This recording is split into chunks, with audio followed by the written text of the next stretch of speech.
Okey, hai, Assalamualaikum dan selamat sejahtera. Okey, untuk, topik ni cikgu terpaksa ulang balik rekod sebabnya hari tu cikgu terlupa rekod. Okey, jadi kepada yang, tak berkesempatan hari tu boleh tengoklah, rekod yang kedua ni, eh.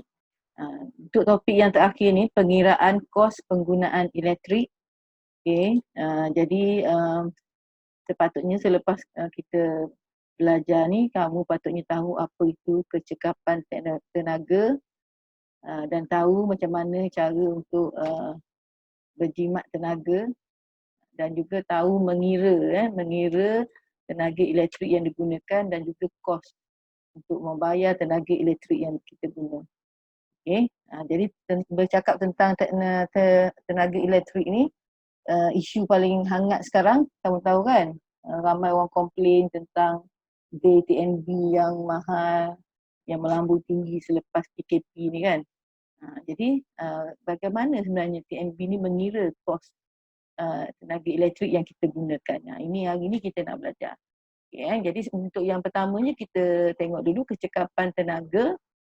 Okay, apa maksudnya? Uh, Bukan semua tenaga elektrik dibekalkan kepada peralatan elektrik akan digunakan sepenuhnya. Okay, kenapa?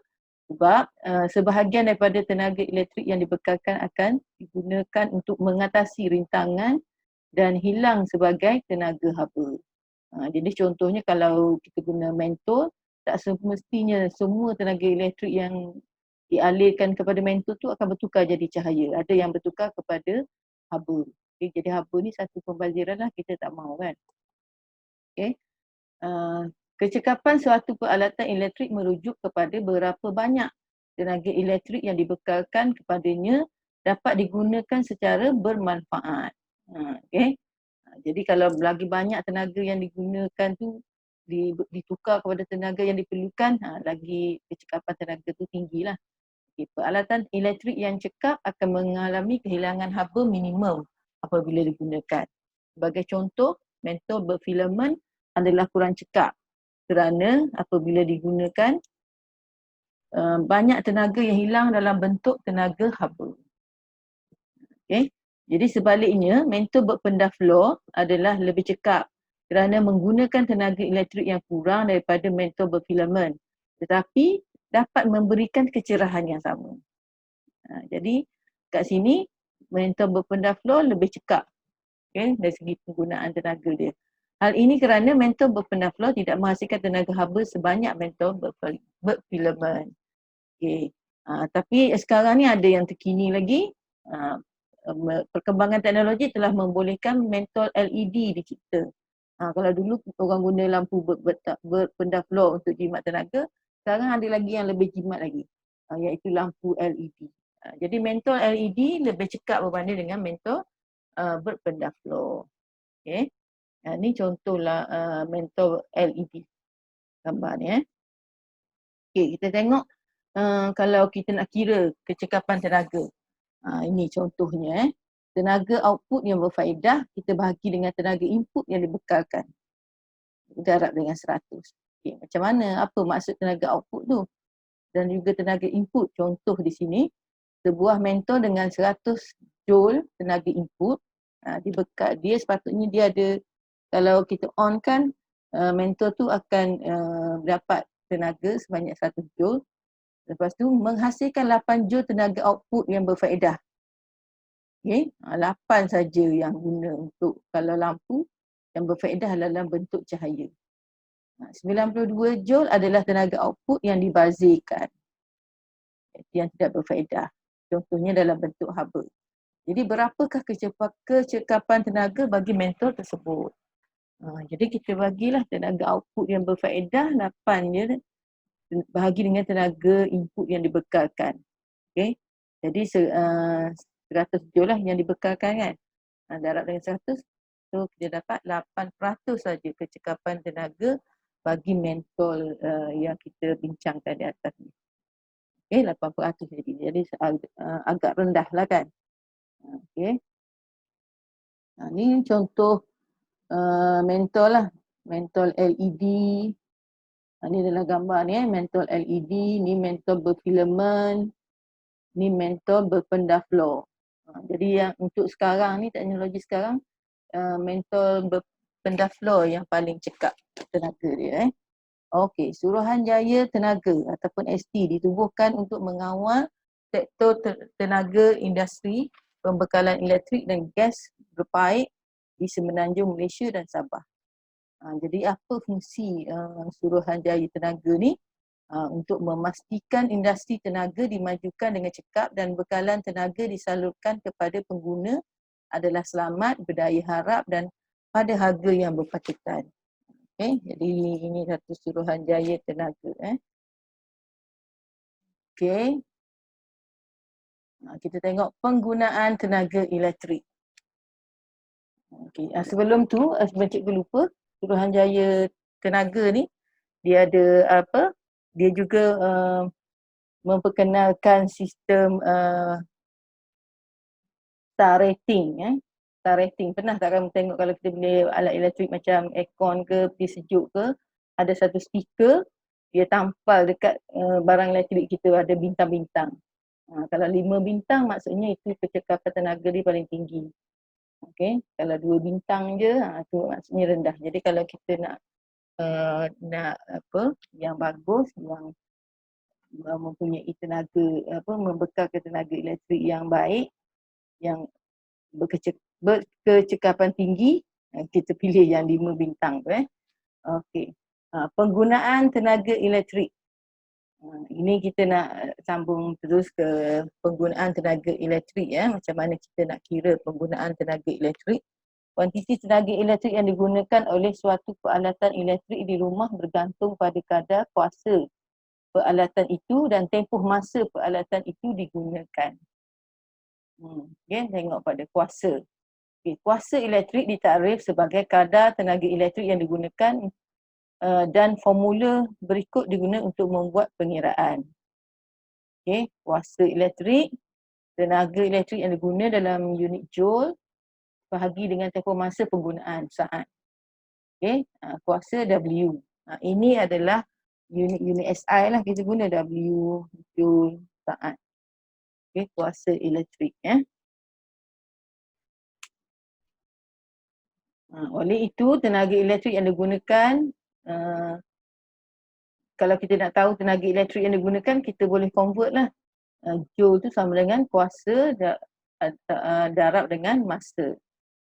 Kalau kamu ingat balik tadi, ini kan kuasa elektrik, tenaga elektrik yang diguna bagi dengan tempoh masa kan. Jadi kalau kita nak tahu tenaga elektrik yang digunakan, kita tukar je lah.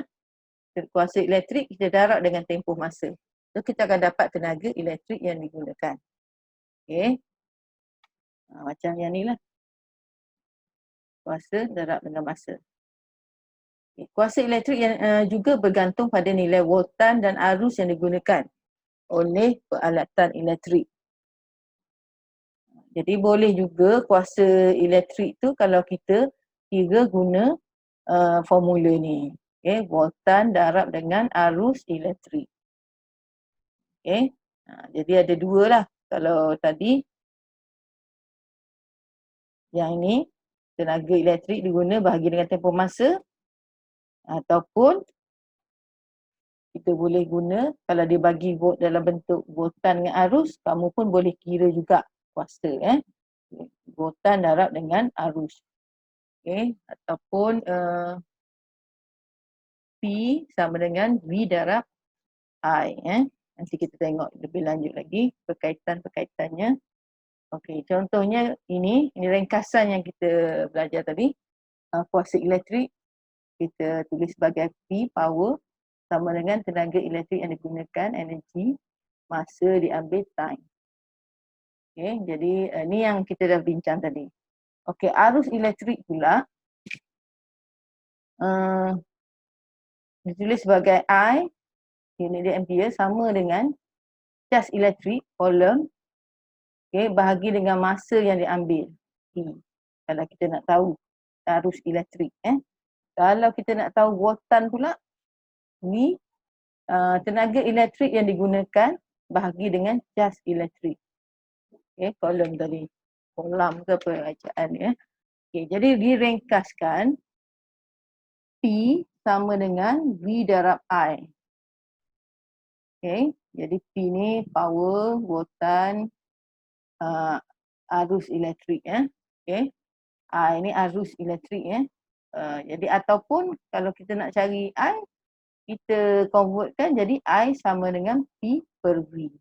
Ni kan, I ni kita nak tahu I, V ni kita pindah ke bawah tu. Jadi boleh ingatlah dua formula ni ya. Untuk kalau ada soalan berkenaan dengan kuasa, voltan dan arus. Okey.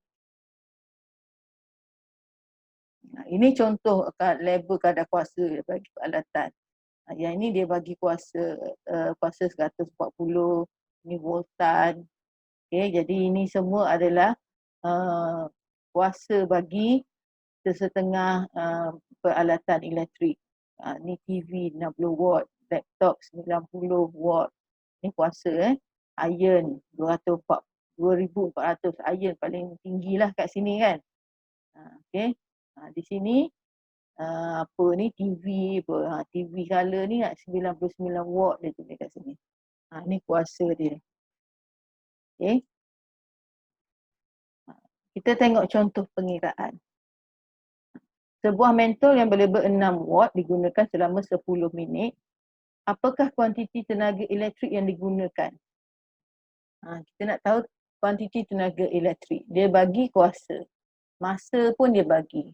Okay? Jadi kita ingat balik formula yang kita belajar tadi. Okay?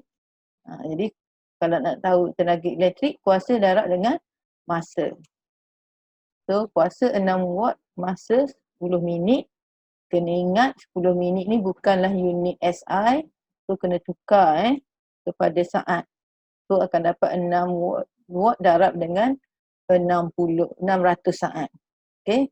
10 minit darab dengan 60 untuk tukar kepada saat. Dan bila kita kira, kita dapat 3,600 joule. Joule ni tenaga elektrik punya ni lah unit. Okay. Alright, contoh lagi satu. Sebuah pemanas air dilabelkan 1,800 watt. Voltannya 240. Okay. Hitung nilai arus yang mengalir dalam pemanas air itu. Yang ni dia bagi watt. Jadi ingat lagi yang formula tadi, P sama dengan V darab I. Sebab sini kita ada P, yang watt ni P, ni V. Yang dia nak sekarang ni arus. So arus tu I. Lepas tu cadangkan nilai fuse yang disesuai dalam pemanas air itu. Lepas tu apakah kuantiti tenaga elektrik yang digunakan jika pemanas air itu diguna selama 5 minit. Okey, kita tengok cara penyelesaian dia.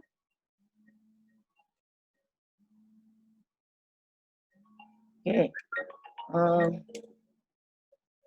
Kuasa jawapan dia.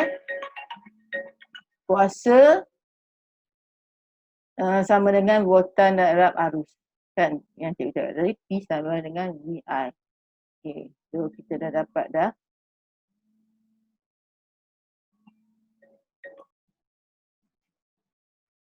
Okey, kita sambung balik tadi. So 1,800 watt sama dengan 240 volt darab dengan arus. So kita nak cari arus, kita tukarlah 1,800, 240 tu kita pindah ke sebelah. So kita akan dapat 1,800 per 240.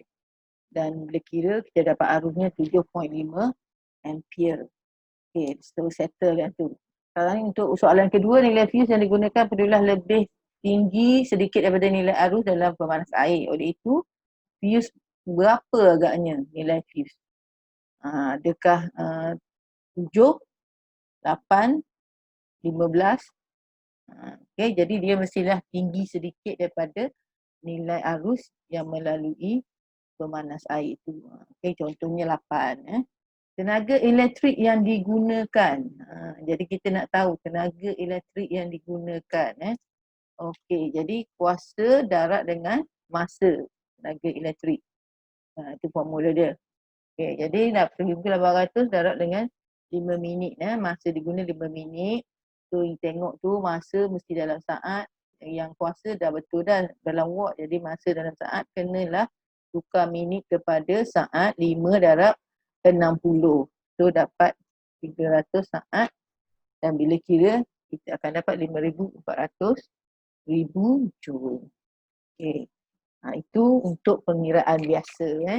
Nak cari kuasa dan juga tenaga elektrik yang digunakan.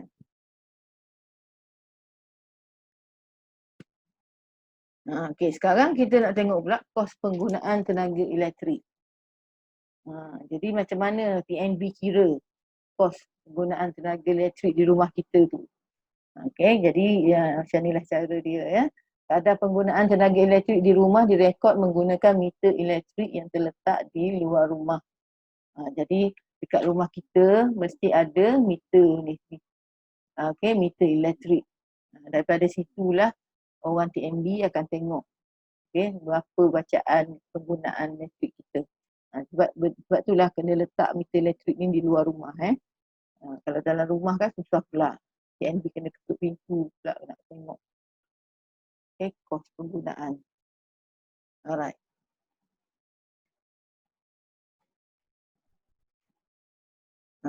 Meter elektrik menyukat penggunaan tenaga elektrik di rumah dalam unit kilowatt jam. 1 kilowatt jam adalah bersamaan dengan 1 unit tenaga elektrik. 1 kilowatt jam ni maksudnya 1 kilowatt per jam. 1 kilowatt dalam masa sejam 1 kilowatt. Jadi dia guna unit tu. Sebab kita memang guna banyak tenaga elektrik, jadi dia kilo tu, dia tak pakai dah watt-watt. Jadi TNB ni dia akan guna, dia anggap 1 kilowatt jam sama dengan 1 unit. Kalau kita guna mencapai 1 kilowatt jam dalam masa sejam tu 1 kilowatt, itu maksudnya kita guna elektrik sebanyak 1 unit. 1 kilowatt jam adalah tenaga elektrik yang digunakan oleh suatu peralatan elektrik yang mempunyai kuasa 1 kilowatt selama 1 jam. 1 kilowatt tu maksudnya 1000 watt lah. Kuantiti tenaga yang digunakan dalam kilowatt jam dihitung dengan rumus berikut. Tenaga elektrik kilowatt jam sama dengan kuasa kilowatt darab dengan masa jam. Yang untuk mengira kos ni dia tak guna dah unit SI tu. Tadi yang biasa kita guna unit SI. Tapi bila nak kira kos dia memang dah tetapkan kilowatt jam sama dengan kilowatt. Watt kuasa kilowatt darab dengan masa jam.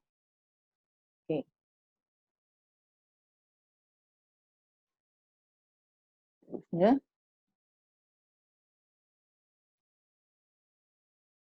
kenapa tak keluar tak? Contoh Contoh soalan. Sebuah penghawa dingin mempunyai kadaran kuasa 2.5 kilowatt. Penghawa dingin itu dihidupkan selama 2 jam setiap hari. Hitung kos penggunaannya selama 20 hari. Jika kos tenaga elektrik ialah 23 sen seunit.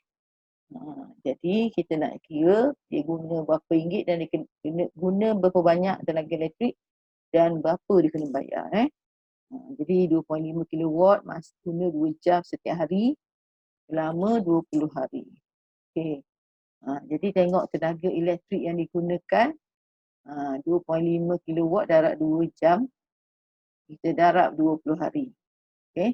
Jadi kita akan dapat 1000 kilowatt. Kalau dapat 1000 kilowatt maksudnya berapa unit? 1 kilowatt 1 unit. Jadi kalau 100 maksudnya 100 unit lah.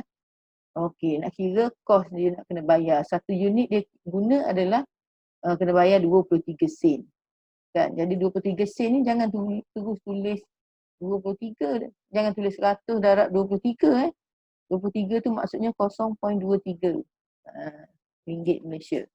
Kira-kira kita akan dapat 23 ringgit. Jadi kos dia menggunakan selama 20 hari aircon tu dia kena bayar 23 ringgit. Belum lagi campur dengan peralatan elektrik yang lain. Kalau dia guna TV, dia guna peti sejuk, mesin basuh, kira semua total. Jadi dapatlah mungkin RM300 sebulan kena bayar bil elektrik.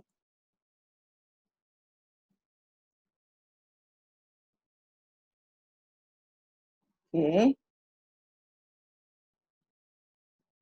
Satu lagi contoh, sebuah rumah mempunyai 15 buah lampu yang serupa dengan jumlah kuasa kesemuanya 40 watt setiap hari. Kesemua lampu dinyalakan selama 10 jam. Okey, jadi 15 lampu tu jumlahnya 40 watt. Setiap hari guna 10 jam. Hitung kos penggunaan lampu itu dalam masa 30 hari jika tenaga elektrik adalah 25 sen seunit. Okey.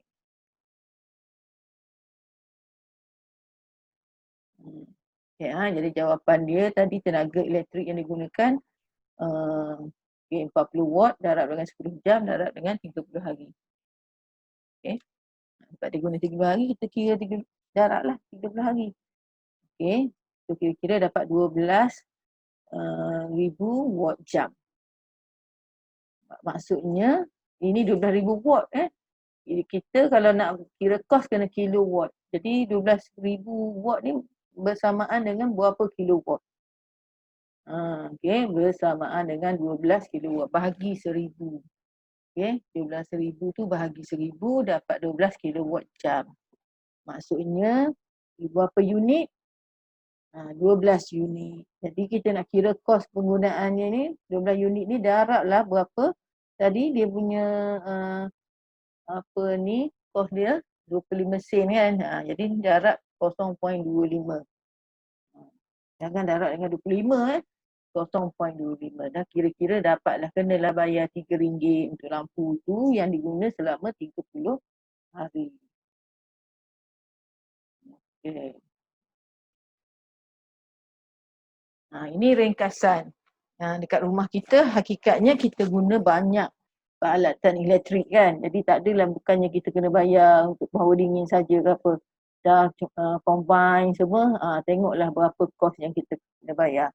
Okey, jadi contohnya kat sini dia bagi penghawa dingin ada 2, kuasa setiap satunya 1.2 kilowatt, guna 8 jam. Jadi kita kena kira lah berapa penggunaan tenaga elektrik tu. Ni pun sama kira-kira, dan kat sini biasanya TNB dia ada macam ni kadar bayaran dia tu 200 unit pertama harga RM22. Bila nak tambah lagi 100, kalau 300 ke, tu yang 100 tambahan tu dia akan kira RM33 per unit. 33 sen. Lepas tu lebih pada 300 ada lagi tambah. Sebab you all tak jaga kan, membazir elektrik banyak, dia suruh bayar banyak. Maksudnya kalau 320 unit, yang 20 unit terakhir tu dia akan kira kadar 52 sen per unit. Okay. Jadi bila macam tu kita kena, macam mana kita nak hitung kos penggunaan elektrik kedai ni. So kita kena kira semua ni dulu. Lepas tu kita akan kira satu persatu unit yang dia guna tu. Okay, tengok cara pengiraan dia. Okay, contoh ini kita kira dia ada 2.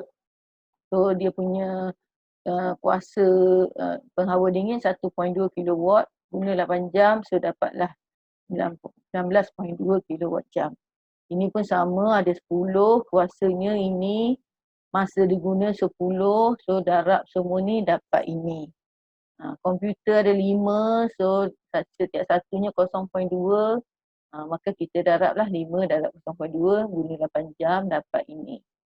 Pemanas air pun sama, ni darab ini, dapatlah ini.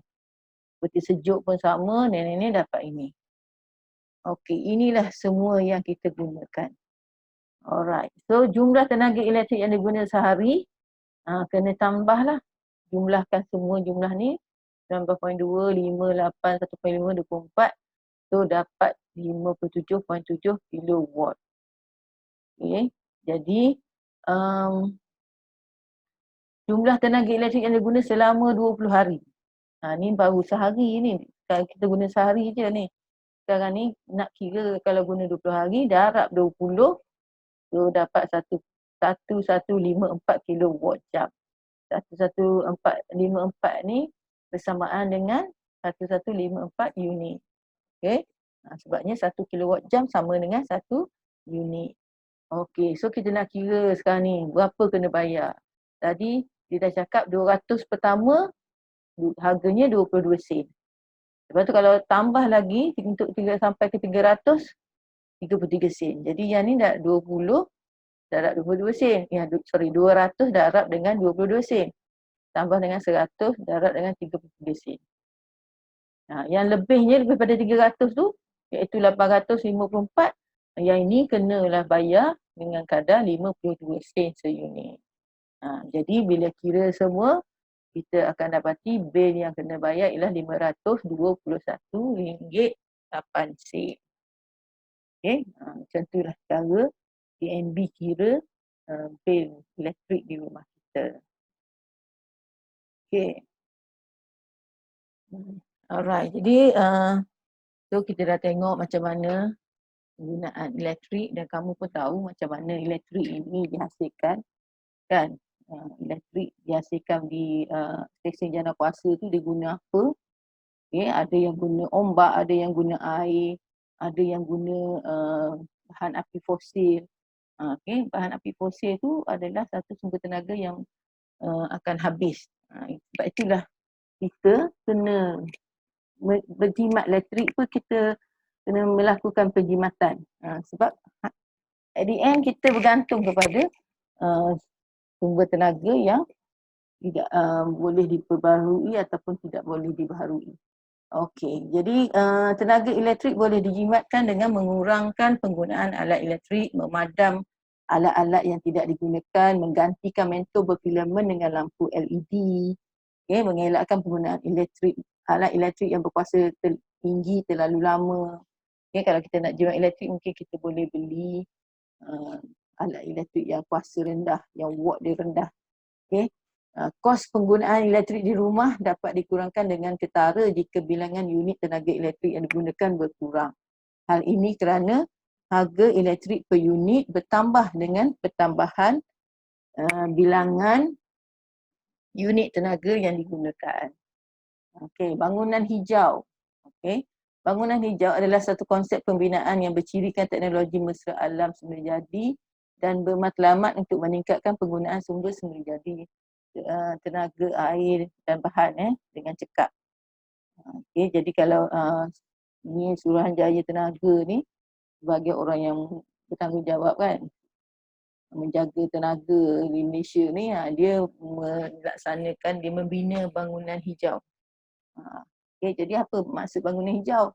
Maksudnya kita mungkin meningkatkan pengudaraan semula jadi. Jadi kalau pengudaraan semula jadi tak perlulah ada apa ni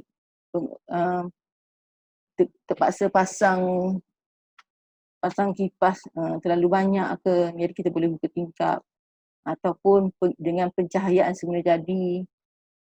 Okey, pencahayaan semula jadi maksudnya tingkap kita cahaya matahari boleh masuk kan, jadi tak perlulah kita kena buka lampu siang-siang pun kena buka lampu. Itu contoh bangunan hijau. Okey, ini pun sama ni contoh-contoh bangunan hijau. Okey, dengan itu sekian saja kelas kita pada hari ini. Nanti kamu buat kuis ya. Okey. Bye.